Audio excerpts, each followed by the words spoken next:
त्यामुळे आपण पाहतोय वैद्यकीय क्षेत्रामध्ये जागतिक मानक औषध नियामक स्थापन करणार आहेत।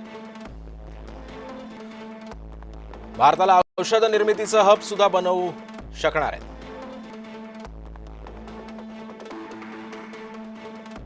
कर्करोग मधुमेहावरील औषधांच्या किमती कमी होणार आहेत।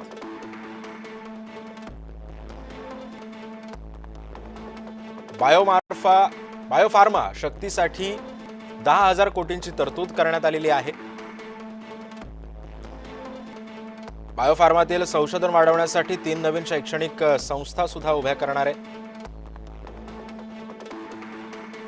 ट्रेन विषयीच्या सुद्धा सुविधा करण्यात आल्या। रेल्वे वाहतुकी संदर्भातले निर्णय घेण्यात आले। पर्यावरणपूरक माल वाहतुकीचं कॉरिडॉर उभं करण्यात येणार आहे। सोबत 7 हायस्पीड रेल्वे कॉरिडॉर सुद्धा बनवण्यात येणार आहे।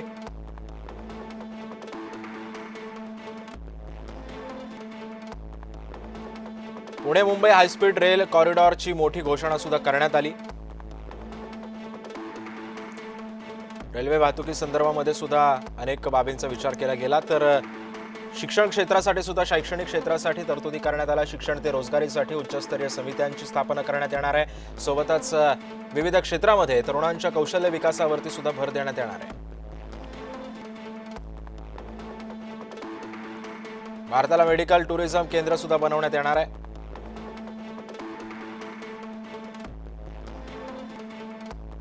देशभरात 5 ठिकाणी मेडिकल हब स्थापन करण्यात येणार आहे।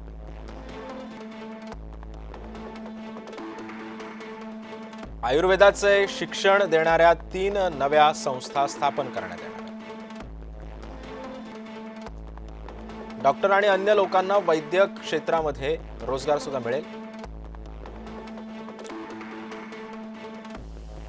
जामनगरचं जागतिक आरोग्य संघटन केंद्र सुद्धा आधुनिक करण्यात येणार आहे।